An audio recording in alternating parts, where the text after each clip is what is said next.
Hello everyone, I am doing 2 videos in a row of this. Today, Kaichou wa Maid-sama. My favorite anime ever. I'm very excited for this. The beginning, it's a little bit rocky. I will say the beginning's a little bit rocky. But it's one of those animes where, you know, the guy isn't going to be like, oh, he has to rise in power. No, he's had that power forever. Ever. No, this is no fantasy. This is not a fantasy anime. This is a slice of life. Slice of life. In high school, as well as with a maid cafe that I kind of liked because the characters were a little bit gooey. And by gooey, I mean, like, dandere, I believe the term is for one of those girls that are happy-go-lucky. I didn't like it. The main protagonist is a tsundere who doesn't really understand love. Like, she it seems like she hates men, but she's really just doing what is right. And because she's doing what's right, all the guys at her school hate her, because she's a school president.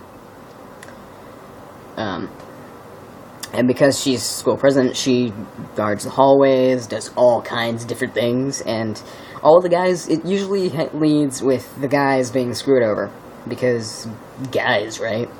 Her name is,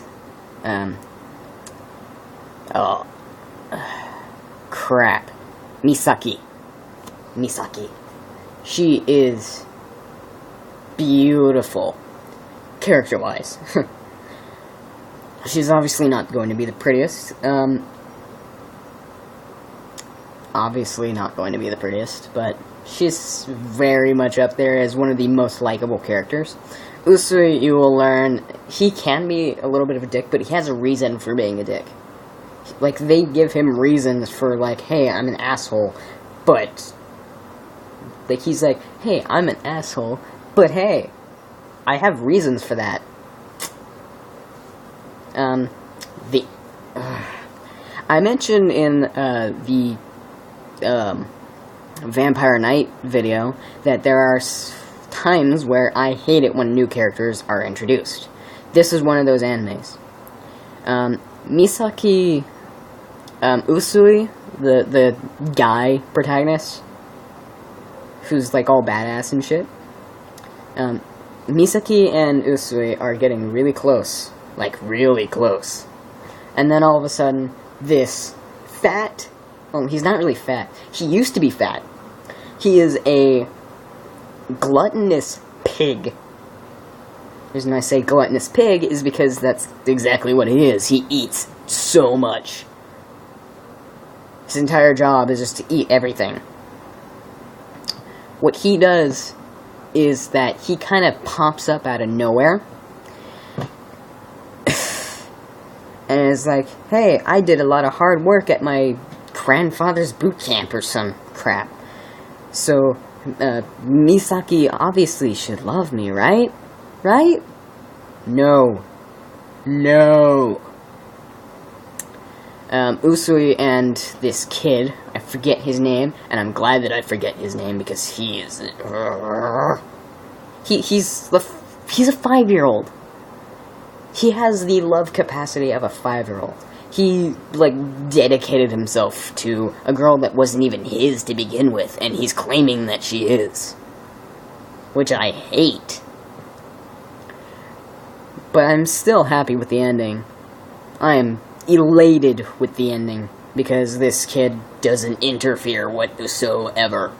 Usui and this kid get into a passive-aggressive war, basically. The funniest part throughout that entire thing was when, Usui had to work with had to help the guys with the faucet, and what he did is that he decided he'd kick the faucet, and it broke, so water just began splashing. I'm not sure how, like, they just went over to kind of fix it, I think. And, like, this other guy's like, hey, I'll help. And then, like, they get into an argument, and the funniest part about it is that as they're walking away, Usui goes, bark. Misaki is confused, obviously, because it's between them.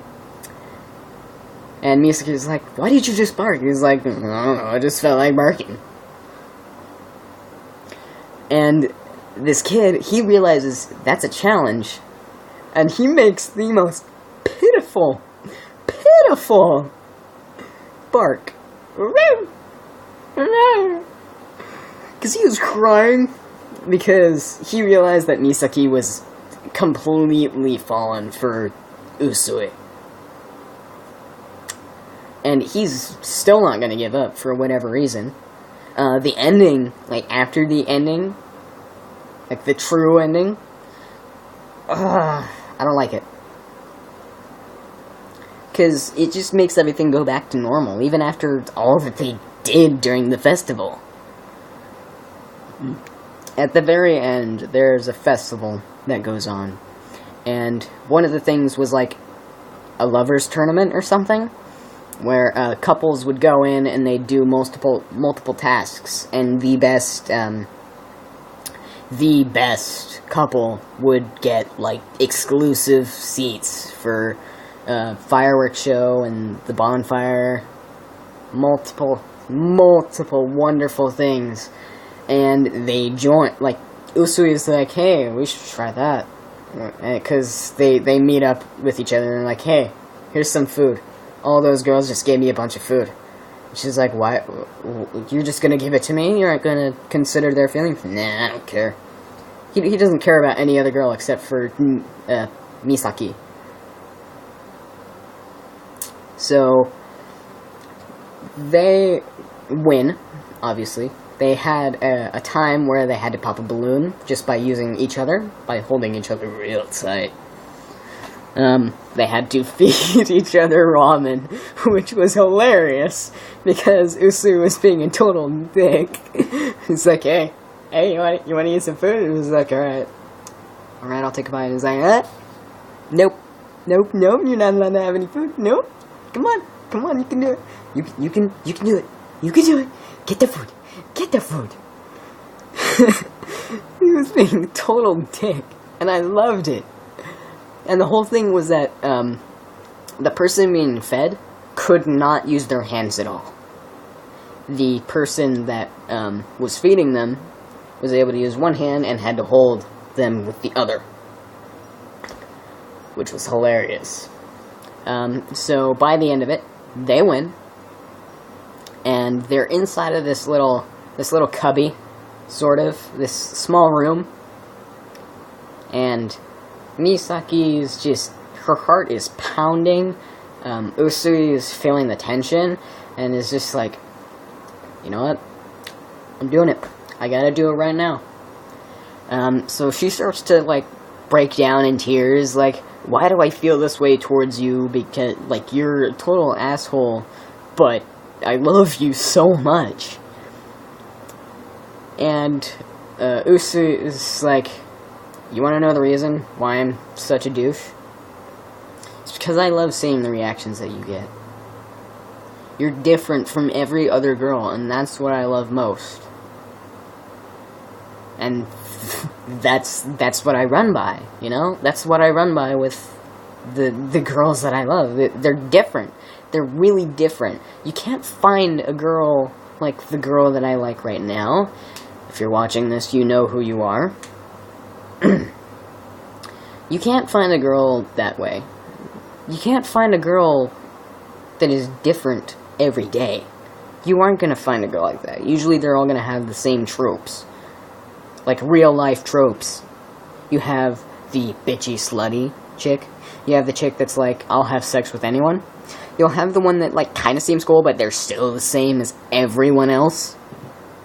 You'll have the ones that are all popularity. You have the ones that are like fucking emo as crap. I mean, sometimes they're good, but usually whenever you get with them, they just are so moody and aggravating. But you Other audience, pay no attention to this, but you, I love you. Okay? You know who you are. You know who you are. And the reason why I love you is because you're different. There's no way I'm gonna be able to find another girl like you. I don't care if you've changed. No matter what, you're still the girl that I love. Anyway, enough of the whole drama thing. We need to get in focus. For this one, I give it a 9.5. Because you go through so much drama in this anime, and you go through so much comedy, and it is just awesome how they do it. They do some action, which I find is also a little bit comedic. Because of, like, this athlete-a-thon thing, which I loved. And because this athlete thing happened, I grew even more in touch with this. So, I give this a 9.5. I highly recommend that you guys watch this anime. Like, even though I just gave spoilers, please watch this anime, because it is amazing. Amazing!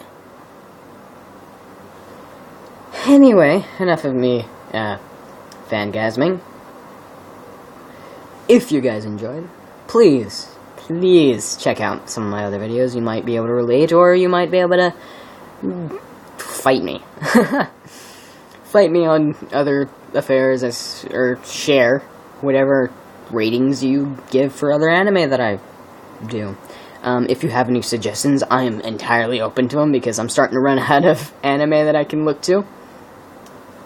So, yeah. Hope you guys enjoyed, and I will see you next time.